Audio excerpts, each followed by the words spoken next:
Thank you to the organizing committee. Thank you to the scientific committee. Frederick Yales is in there. Clearly, truly, it gives me great pleasure and honor being here with you today. Thank you to my friend from the bottom of our heart, Professor Monica Zilbeviklus. And now I'm switching to English. I have to thank many people who contributed to this presentation. My colleague Warren Jones, of course, the children and families over the years, and many, many foundations that have supported this work. Over the course of my life, I have worked with children, adolescents, and adults with autism. And our center, the Marcus Autism Center in Atlanta, dedicates most of its energy and resources to treatment of individuals of all ages. But today, I'm going to talk about infants and toddlers, and the major public health challenge that we all face, not only in the United States, but of course here in Europe as well. Autism is the most common complex neurodevelopmental disorder, 1 in 59 children. And we have to also remember that autism is not simply a category.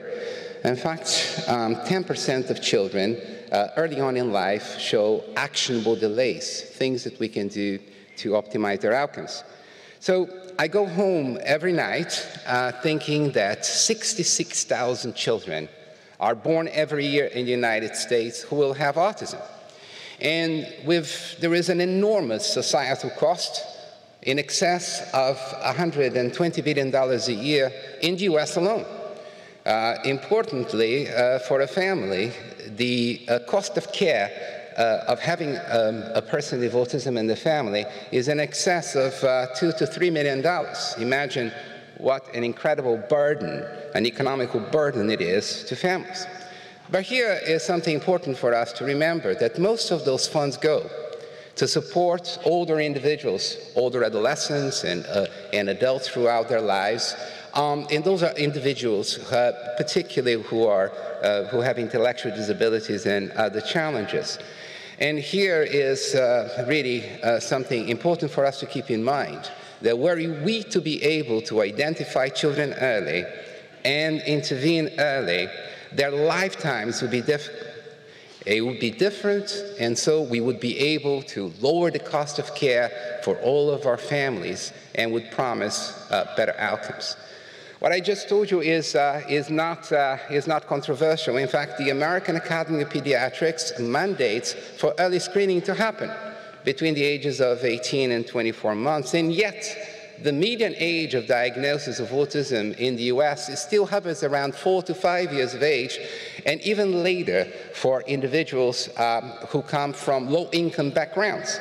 So it's really a silly equation that we wait for our children to show problems in order to identify them. And by that time, we're no longer treating autism, we are treating their intellectual disabilities, their language disabilities, and their severe behavior challenges. And yet, we don't know how many or what is the percentage of primary care centers that are screening for autism. And let me tell you that of all children who receive special education services in the US, only 1 in 5 is identified before the age of 3. So together with that public health challenge, we also have a public health opportunity. But for that, we may have to redefine autism. Autism is the most strongly genetic of all complex neurodevelopmental disorders. But it's very complex, which basically means that there are hundreds of genetic variants that have been already identified as associated with autism. But you don't go from genes to symptoms. That's not the way that nature works. And so we are working from the hypothesis that that genetic liability disrupts normative development, the development of those skills that all children need to develop, and the results of that disruption end up becoming autism. Now, if you take that hypothesis seriously, we should not wait to identify the children at the time that they are already presenting with symptoms. Because if those symptoms are the result of a deviation from normative patterns, were we to be able to measure those skills, we would be able to push the identification of that risk all the way maybe to the time that they're born. Well, we borrowed the concept of growth charts. You're all familiar with growth charts for things such as weight and height and head circumference. If you go to the doctor and all of a sudden your child is dropping from those growth charts, the doctor is going to be very concerned. And so our quest is to create those growth charts of social developments. Deviations thereof become a risk for autism. Now, growth charts of social development, what specifically we are interested in? We are interested in the ways that babies and infants and toddlers, they learn about the world, particularly how they learn about the social world, the way they do look at people, and by looking and attending to, they learn about the world around them. And we have been working on these measures using eye-tracking technology. What are the kinds of things that we want to quantify? Well, this kind of things.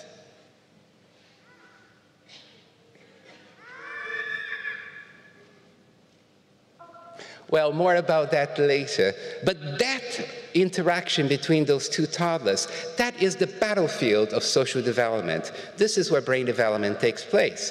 And the skills that we are interested in are very foundational in biology. So much so that we also study infant monkeys, because nothing shaped the brains of primates as much as sociality, like living together. They also live like that. I love that song.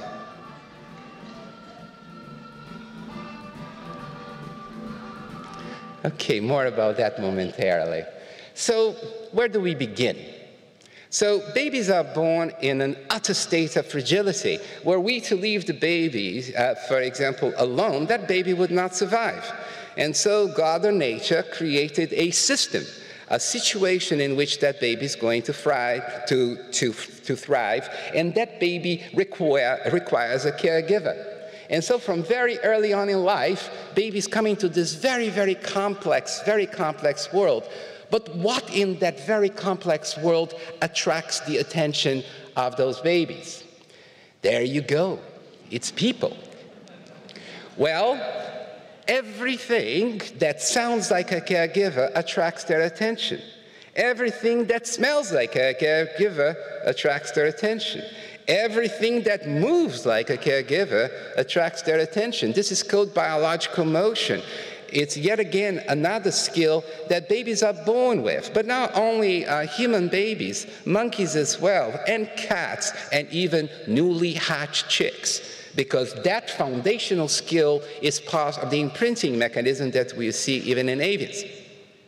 Now, anything that looks like people and anything that interacts like caregivers, all of those things are going to attract the attention of babies from day one.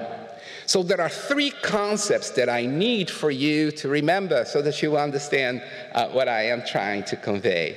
There are three things that I want you to remember. Number one is that babies are born to interact. And the interaction is the platform for brain development. Now, what really moves development forward is the mutually reinforcing choreography that exists between a caregiver and adult. And you need to remember that when we are born, our brains are very immature. And a lot of the architecture of the brain that is going to unfold in the first years of life, they are not only predetermined genetically, they are also a result of the experiences that the babies are having in the first years of life. And the notion that we can just simply put a baby in front of television, say the television is speaking Chinese, and that baby is going to learn Chinese is obviously wrong. This has been shown many times before. So it is really, really critical that we remember that the platform for the development of speech and language and communication and the understanding of others is really the interaction with others. Okay? Now, years ago, I saw a little girl. She was 15 months of age, and she, at the time, this is a long time ago, this, at the time, was the youngest child with autism ever published in the literature, but this is what she showed us.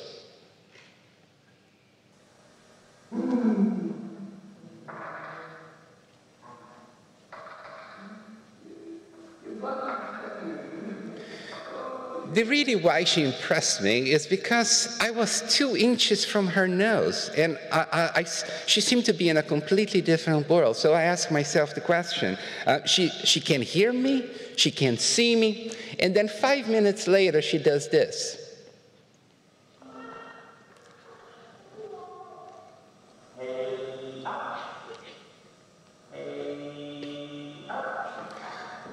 Well, she couldn't see me 2 inches from her nose, but she could see an M&M, a piece of candy about 5 feet away. So I was not winning that battle. So imagine that the world is a world of people and a world of things.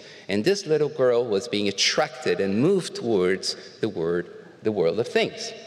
And so the notion here is that our children, the children who have autism, they are born with an attenuated sense of the other. For most children, this is the most important thing in their lives. But for quite a few of our children, they gravitate towards things.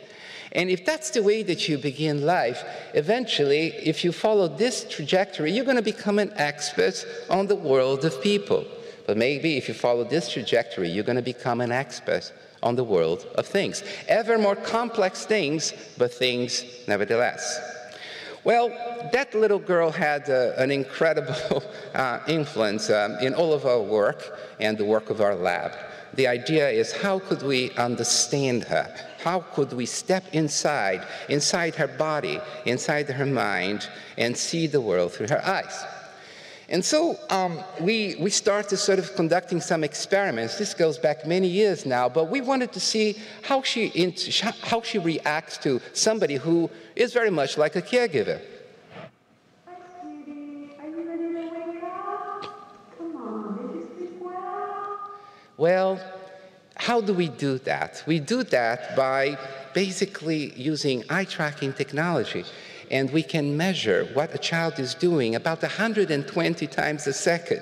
Social interaction is very fast. It's very important to measure that. And what you see here is a crosshair, and that crosshair tells you exactly what she was looking at. Hi, sweetie. Are you ready to wake up? Come on, did you sleep well? So she was spending a lot of time looking at that mouth, and I know that the way that typically developing children interact with others is that they fall in love with other people's eyes. The eyes are not only the window to the soul, the eyes are also the window to social neuroscience. They activate, they potentiate any value that is there in the other stimulus. And so we did an experiment, and we compared 2-year-olds with autism with typically developing 2-year-olds and 2-year-olds who did not have autism but had cognitive delays. And this is percentage time looking at people's eyes, and the toddlers with autism spend much, much less time looking at people's eyes than the other 2 groups, and much more time looking at people's mouths rather than the 2 other groups. Well, this was interesting, but we start asking the questions, why is she doing that? Why is she spending so much time looking at the mouth? And we conducted a series of studies, and I'm not going to bore you to tears today with those early studies, but this is what we found out. What we found out is that our children, the 2-year-olds with autism, they were looking at those videos of people, and they were not being necessarily oriented to them as people, that they were reducing them to lights and sounds. And so we took those videos and we transformed them in basically heat maps of audiovisual synchrony. Audiovisual synchrony is basically this. When I am clapping, every time that my hands hit each other, they make a sound. That's audiovisual synchrony. And let's take a look. Twinkle, twinkle, little star, how I wonder. so you see the hot colors like yellows and reds when there is a lot of audiovisual synchrony happening momentarily in that video. And so the question was my little girl there, was she looking at people's mouths because that's the part of the body in which there is the greatest amount of audiovisual synchrony, because lip movements and speech sounds, they co-occur, they co-vary. And so we looked into this, and this is what we found out, that for the typically developing 2-year-olds, the amount of audiovisual synchrony made no difference in the way that they looked at those videos. But for the 2-year-olds with autism, there is a very strong correlation, meaning that they were looking at mouths, but not only that they were looking at mouths, they also looking at eyes, and their orientation, their attention was being driven by audiovisual synchrony. Now, why am I boring you with that? Because audiovisual synchrony is a physical contingency. This is a social contingency. Now, it doesn't mean that our children are terrible. They simply are disregarding people, and they are orienting to physical things. They are reducing people to composites of physical attributes. This is not a value judgment. It has more to do with the fact that we better understand how our infants and toddlers are learning about the world so that we can be effective in helping them. Well, why this is important? Because if they are learning about the world in this way, I can promise you that their brains are actually being affected by that from very early on. By the time that we celebrate the first birthday of our babies, their brains have doubled in size. And synaptic density, which has to do with the amount of organization of the new brain, something that absolutely depends on the experience of the child, by the end of the first year, it has quadrupled.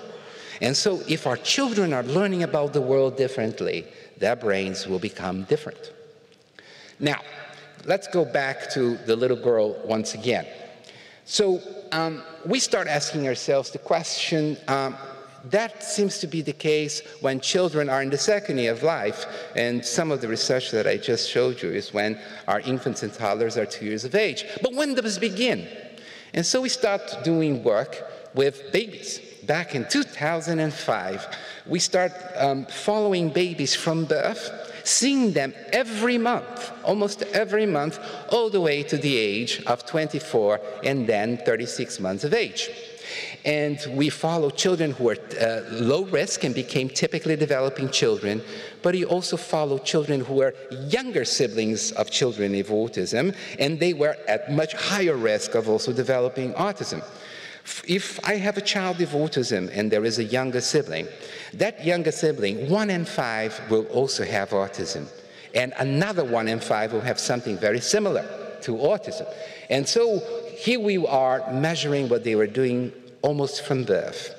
And this is the laboratory. This is my colleague Warren Jones, my colleague now of 20 years.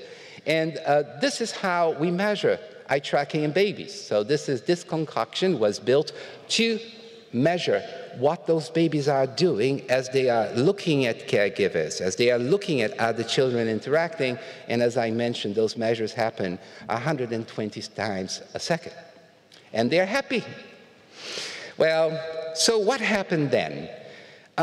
Here is what happened with a 5-month-old who was low risk, and he was a typically developing child. You see the crosshair? Well, that child was falling in love with those eyes. And when we did a growth chart of eye looking for the first 24 months of life, this is % of fixation in eyes. It goes up, it goes down, it goes up again. And the reason why it goes up is because mouth looking goes up at the time the children find out that something very important is coming from our mouths, and that's called speech. So when children are beginning to learn the first words, they spend some time looking at the mouth because it disambiguates the sounds. It helps them learn speech. And once they know already some words, they start looking at the eyes again, because at that time, the signs for intention, for context, they reside in the eyes and not in the mouth. But here is the growth chart for eye-looking in typically developing babies. This graph is the first derivative, is the rate of change, okay? So this is what happened with typical babies. Now, this is now a 5-month-old who was later diagnosed with autism. Let's see what he was doing. So that 5-month-old was looking a lot at that mouth, but any movement seemed to take his attention away. And when we measure, this is now the growth chart for eye looking for typical babies. What happened with the babies who became autistic? So this is what happened. They start over here, and it's free fall over the first 24 months of life. And what you see here is autism forming itself. It's a free fall of eye looking for the first 24 months of life. And then we decided to run another study with another cohort of children, and we obtained exactly the same results.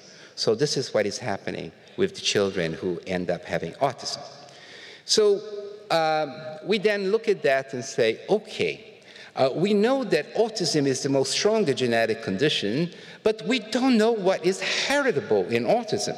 And nobody, despite the greatest advances in molecular genetics, and we do molecular genetics work as well, nobody could go to a parent and say, I know it's strongly genetic, but I really don't know what in autism or what in social development is heritable.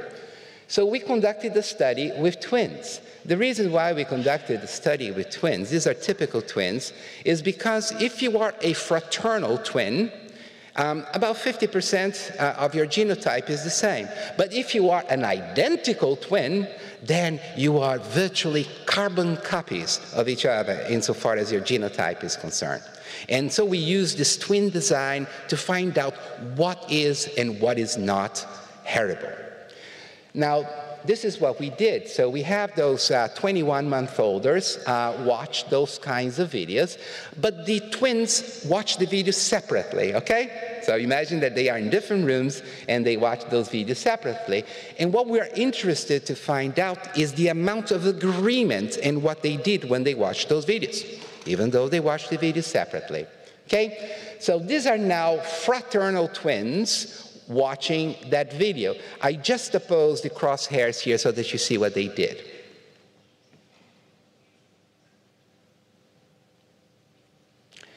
Okay, let me now show you what identical twins did when they're watching the same video.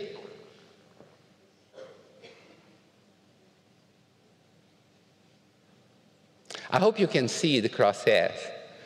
Now, you're a number of people, so let me give you some numbers. So this is what we did. When we paired two 21-month-olders who were not related, then what you see here is the agreement. This is an ICC, an interclass correlation score. So basically, there is virtually no agreement. Then we matched the two children, the two toddlers, on basically age and sex, and you see a little bit of agreement. And here is fraternal twins, 50% shared genotype. And what you see is that now there is agreement all the way to 0.35, okay? 0.35. And here you have identical twins. And the agreement now is 0.91. What does that mean? It means that this behavior, eye looking, is under strict genetic control. Very, very strong genetic control indeed, because here you have fully shared genotype in the identical twins, okay? But it was more than that. We decided to see if the genetic influence persists, whether or not they're watching even the same videos.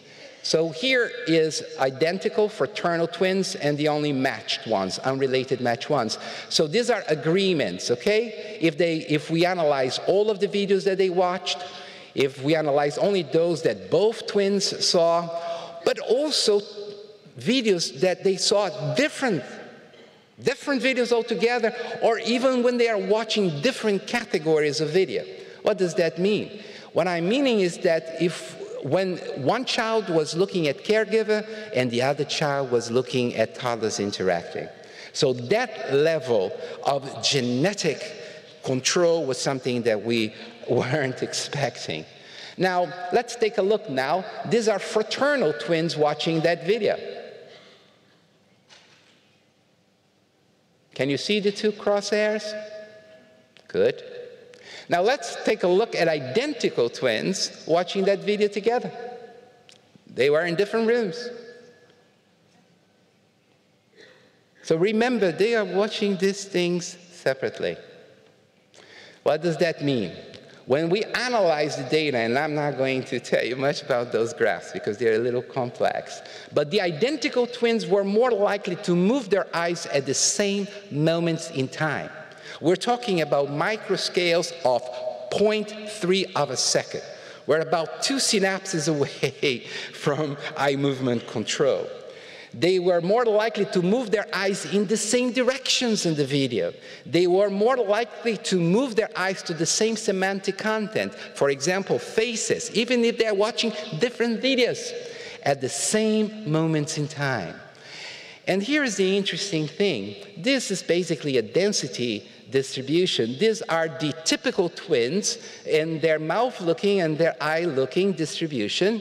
And those things that are most heritable were also things that distinguish now the toddlers with autism in red. You see them here? At that level of segregation, this is a very high level of segregation. This is the first group of children with autism. And then there was a second group of children with autism, so we replicated that finding. So what do we conclude from this? Number one, that social development, eye-looking, mouth-looking, what we call social visual engagement, is highly heritable, is under stringent genetic control. And there is tremendous amount of agreement and probability. The children are shifting eyes in the same moment, in the same directions towards the same content.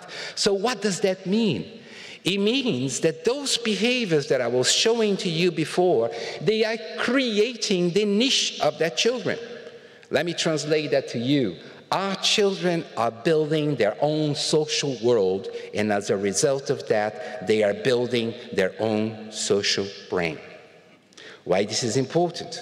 This is important because we tend to believe that genetics basically dictates the way we're going to be for the rest of our life, but that ain't true. Our brains not only determine who we're going to be, our brains become who we are. Those early experiences are critical, and brain structure and function are truly physical instantiation of the experiences that our children are having, as autism is in many different ways creating itself. Now, I didn't plan to talk about this because I have a good friend who's a brain neuroimager here. I thought of showing just one slide. This is for you, Monica. We have also been studying children's brains. In fact, we complete an MRI scan of our infants 3 times before they turn 6 months of age. And we create growth charts of white matter maturation in several different circuits of interest. What you see here is a correlation between visual attention, basically eye-looking and mouth-looking, relative to the white matter development in this particular circuit, frontooccipital fasciculus, which is a circuit that underlies a child's reward-driven looking as they are learning about the world, like they are learning about mouths and eyes when they are learning to speak, okay? And so those behaviors, they map exactly now. We see onto those structures as they are forming. In fact, I didn't bring a slide for that. Eye-looking behavior at 100 days of life can predict white matter maturation in this circuitry at the age of 180 days. This is happening in the first 6 months of life. Now, how foundational this is, meaning, is this only human infants? Well, not quite. Because we've been doing, as I said, studies of infant monkeys as well. You see a little infant here sitting on mom's lap and watching video? Well, we built those labs, okay? And here you have a growth chart of eye looking for babies. What about the infant monkeys? The infant monkeys, they mature 4 times as fast as human infants. With the transformation, this is now a growth chart of eye looking in black for the infant monkeys. And look, they are very similar indeed. Now, in terms of their brains, I can promise you that this is now data on tractography. This is diffusion tensor imaging data, the various circuits in the human infant and the infant monkey, okay? This is data for the first 6 months of life. And there is a tremendous amount of similarities, but we are also looking at specific circuitry that is specific to human infants, which basically means, yes, monkeys don't speak. But isn't that fun? Now, this is going to allow us now to map those growth charts of behaviors that are of foundational adaptation, social behavior, social visual engagement, precisely on brain structure that is maturing in the first years of life. Okay, let's go back to my little girl. Okay, now, this is the battlefield of social development.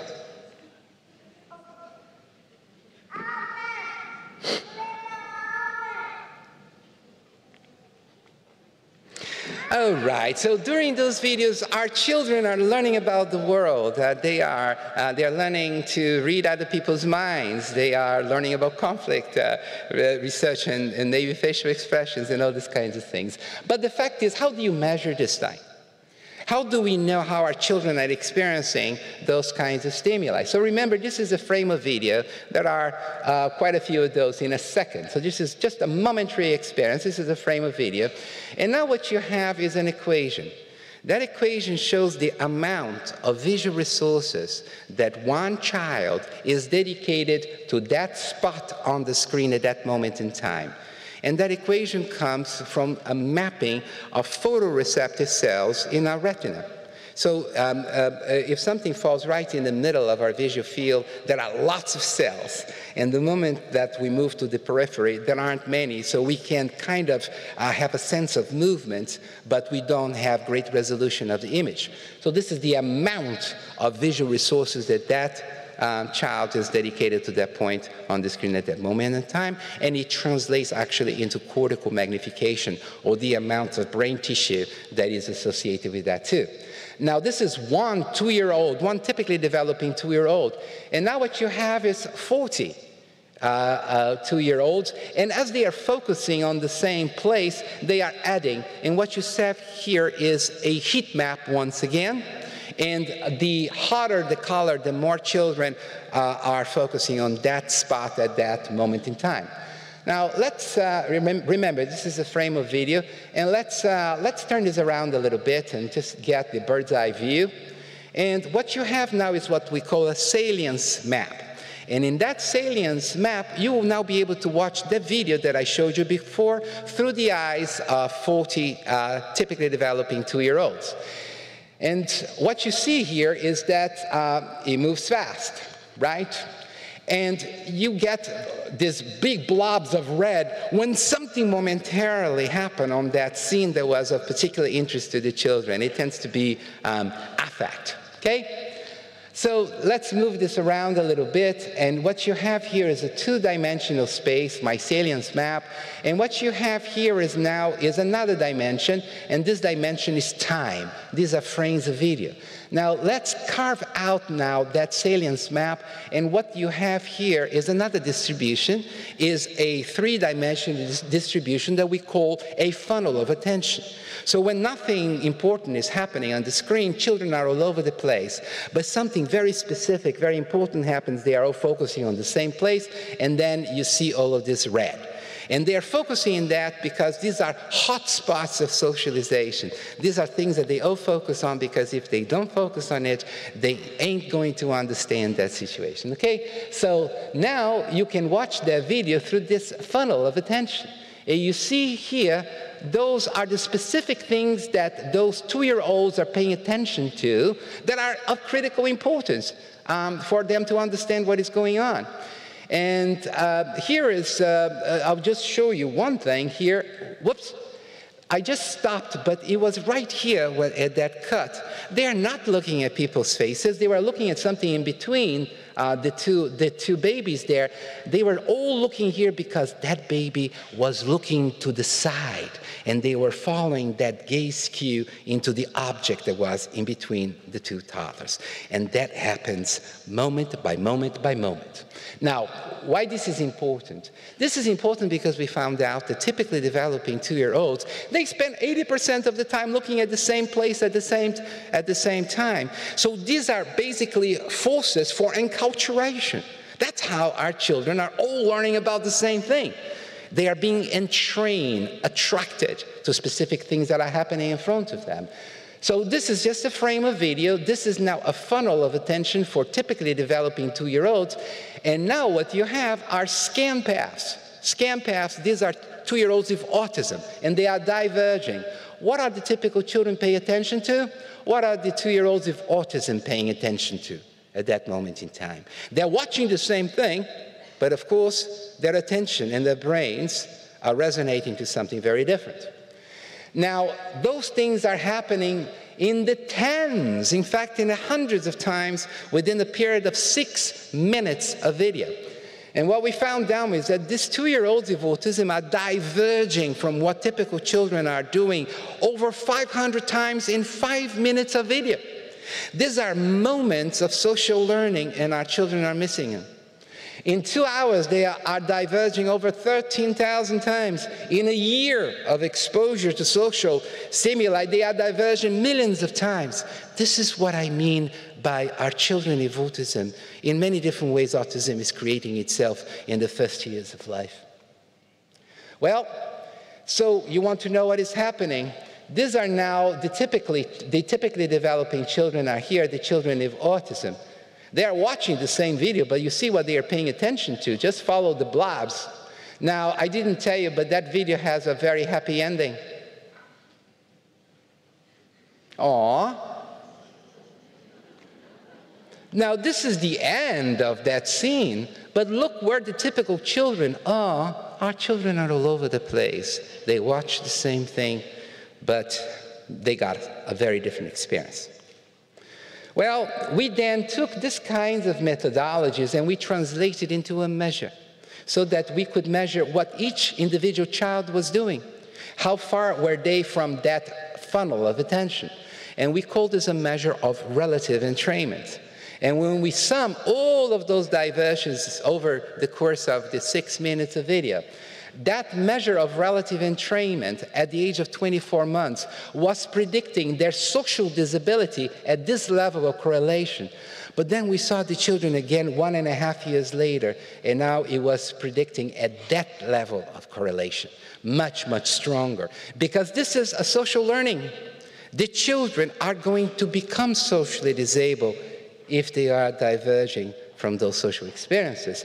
But it's more than the social disability. That construct is actually predicting also a non-verbal cognition and verbal cognition, because, as you probably know, we learn a great deal in a way our IQ is dependent upon our learning from other people. Well, now that we had that kind of science, we wanted to translate that science into something that would address the problem that we don't have enough expert clinicians in our communities. And so we used these kinds of methodologies in order to try and create a solution for that. How can we increase access to diagnostic services?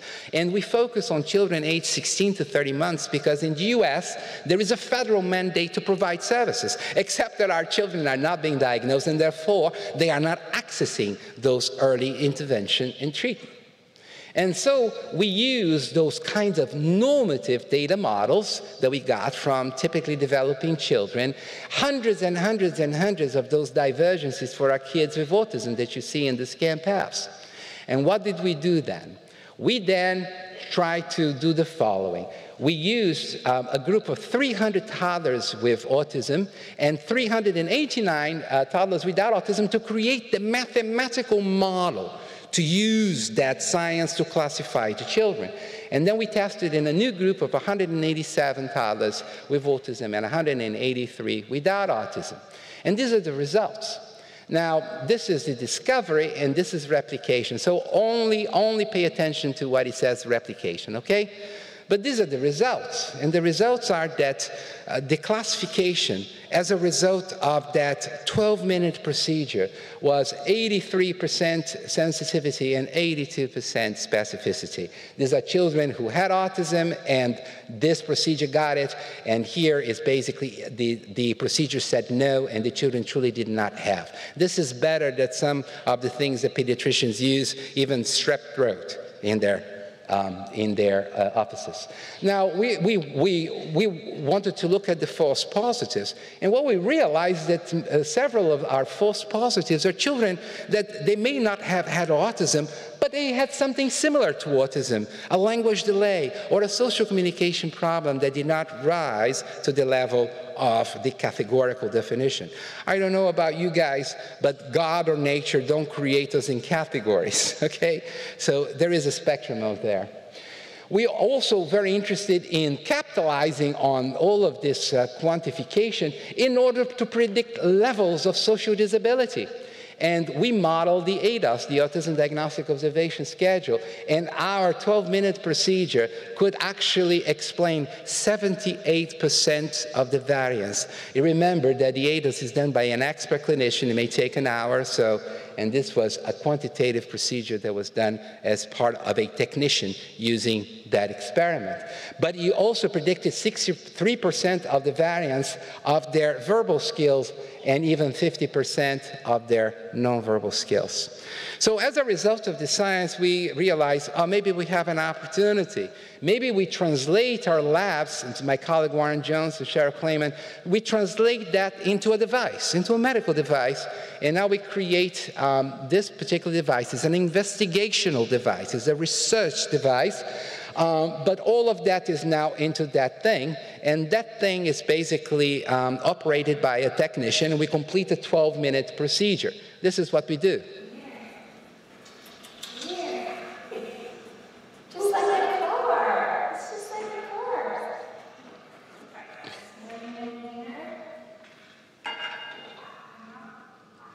Well, I don't have a lot of time to show you this entire video, but basically that is the procedure. That is the procedure of that particular device. And now that device has gone through a national FDA clinical trial in several different places in the United States, over 500 children. The device is now being manufactured by our partners, Minitronics. Titronics helped us with our software and analytics validation, and everything happens in the cloud. So this device can be anywhere in the United States or anywhere in the world, and the data is a standalone data collection device, and once the data collected, the data processing and analytics happens in the cloud, and in 24 hours we can actually have those results. And now NIH also asked us to downward extend this device because what I just showed you is a diagnostic investigational device, and NIH has asked us to downward extend in age that device to the age of 9 months and use that as a population-based screening, because by law in the United States, every child needs to go to a primary care physician and complete a well baby checkup. So now our little bus here is going to be outside the pediatrician's office, and 2,200 babies, as they leave the pediatrician's office, they are going to complete this procedure so that we can identify the earliest possible way risks, not only for autism but also for actionable developmental delays. Now, this is all fine and dandy. So now we maybe have a solution for a high-throughput, low-cost deployment of universal screening in the community. We are all trying to have early detection, early intervention, because we know that this optimizes outcomes, and we are interested in the prevention or attenuation of intellectual disability, because the intellectual disability in autism is not a necessity. For the vast majorities of children, with the exception of maybe the children with devastating monogenic conditions, for the vast majority of children, their intellectual disability results from the autism. It's not something that is inevitable. We need a support system because there are not many expert clinicians in this world. In fact, that's the reason why the median age of diagnosis in the United States is so late. And we have a different way of looking at autism. We are not interested in curing autism because autism is a trait. We don't want that trait to become a disability. Intellectual disability is a disability. Language disability is a disability. Severe behavior challenges are disabilities. And we need to dissociate from autism as a trait. And we can then reduce the child, the family, the health, the education, the societal cost of autism. And now we know that we are genetically programmed to be social beings. This program is altered in autism, but social experiences are co-created by the environment. That's why we are born in that dance with the caregiver. And we can engineer those experiences by basically parent-delivered treatment. So how can we then, now that we have a greater possibility of diagnosing children early, how can we also create greater access to treatment? Okay? We start with awareness. And so we have an entire public health campaign that helps parents realize that they play an enormous role in their children's development. Babies learn to talk at an amazing rate. They go from sounds to words to sentences in the first 2 years. Before they can talk, babies watch what you do, listen to what you say, and try to figure out what you mean. Every month, babies reach important new milestones, but the ones that matter most are the ones that come before they can talk. Our social communication growth charts can help you learn these critical milestones. Explore hundreds of video clips that show you how to support your child's learning in ordinary, everyday moments. Chart your child's development to monitor which milestones they've reached, which are emerging, and which ones to look for in the coming weeks and months. Everything you do and say matters, especially during this critical time when your baby's brain is developing the most rapidly and is shaped by the experiences you provide. Learn how to turn everyday activities into learning moments. Every moment counts and learning never stops. Find out what's in store for your baby each month. This is the most important role of your life. This continent, together with the United States, had a history in the 50s that blamed mothers for the children of autism. This approach actually empowers mothers, empowers parents to actually have a role in their children's early development. It's a very different thing. Remember that our children are deviating from the experiences that their typical peers are having at the rates of thousands of times a day. And so basically to create an intervention that requires an expert clinician to go and treat that child for an hour a week, that is not going to do the work. So we need to create a level of intensity.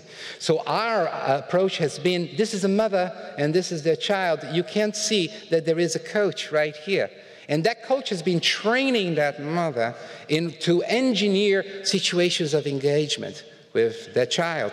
Nowadays, if you walk into our center, you're going to see a lot of interventionists looking at screens, and they are helping mothers far away, because the mothers far away have a video and they have a bug in the ear, an earphone, and now they can hear our interventionists from far away, and they can engineer the engagements. And it sounds so trivial, but that's the platform for brain development. And in doing so, we also have online procedures that are training families, and they are training the primary care physicians, and they are training the early intervention providers on how to provide those treatments. And so that we can basically open this up and create much greater access to that expertise, using every waking moment that the child has, all of those kinds of everyday experiences. We start by creating a common agenda between the baby and the toddler and the caregiver, and then moving on to reciprocity and then to language and other skills. And the notion here is that in those treatments called early interaction, we have goals for the baby, but we also have goals for the parent, because the parent becomes a major mediator for that treatment intervention. And we're using everyday activities, playing with people, with toys, meals and snacks, caregiving, chores, everything every day. And the interesting thing is that this is a system that has been shown evidence-based not only for our children with autism, children with other burdens as well, but also extremely premature babies, 8% of whom also develops autism. Children with congenital heart disease, at greater risk also developing autism and other developmental disease. And yes, children from poverty, children from poor backgrounds who also have language delays because a whole bunch of challenges in their lives. And the idea is that we're no longer trying to wait to find the cause of autism to do something about it. This is a different approach. We don't want to cure autism. Autism is a trait that is in fact normally distributed in the population. We're trying to make sure that that liability does not translate into what? Into a disability. We're interested in optimizing their outcomes by investing in universal screening, in accessing identification, diagnosis, and early intervention. Those things are cost-effective, they're community viable, there's tremendous value proposition to them. And those concepts are being applied all over the United States already by our colleagues in Boston, by entire agencies like HRSA. This is the federal agency in the United States in charge of poor families. And we are involved in a whole range of public health campaigns because we situated autism in the realm of vulnerable children and families in general. Those kinds of interventions are good for all of them. This is one of our public health campaigns now in about 9 states in the United States. So here are my takeaway messages. So this is the time that you pay attention, okay? Autism is a massive public health, but also a massive public health opportunity. Not only a challenge, but also an opportunity. Children's lifetime outcomes can be optimized via early detection, through giving access to diagnostic services and early interventions and treatments. The greatest burdens of autism are not inevitable, and they can be significantly ameliorated. I go home every day, and I think about the 66,000 children born every year in the US who will have autism, that is now within our grasp to provide them with a very, very, very different life for the rest of their lives. We can do away with those things for the majority of children. What moves early brain development is reciprocal social engagement, and early experiences shape the trajectory of social communication skills and social communication brain. Infants and toddlers create their social environment, but these behaviors are under stringent genetic control and disrupted in the case of young children with autism. But we can engineer social learning experiences via manipulation of the children's environment, by helping parents engineer that engagement. And we need cost-effective and community-viable solutions for screening, diagnosis, and treatment. Those solutions are already available. And those solutions for early treatment are being currently studied at really a grand scale.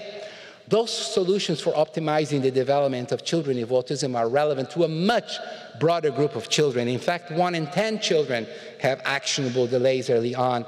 And the future of neurodevelopmental medicine is likely to be focused on optimizing the outcome of children born with genetic, medical, or environmental challenges rather than a cure, as it were, of those complex conditions. And finally, this is our ultimate goal. Our ultimate goal is to change the narrative of this field, to make autism not an issue of disability, but an issue of diversity. And I now truly believe that this is within our grasp. Thank you very much. Je vous remercie beaucoup. C'est véritablement un plaisir et un honneur d'être ici avec vous aujourd'hui. Merci. I am so happy that there is interest in all of those matters here in Europe. Thank you.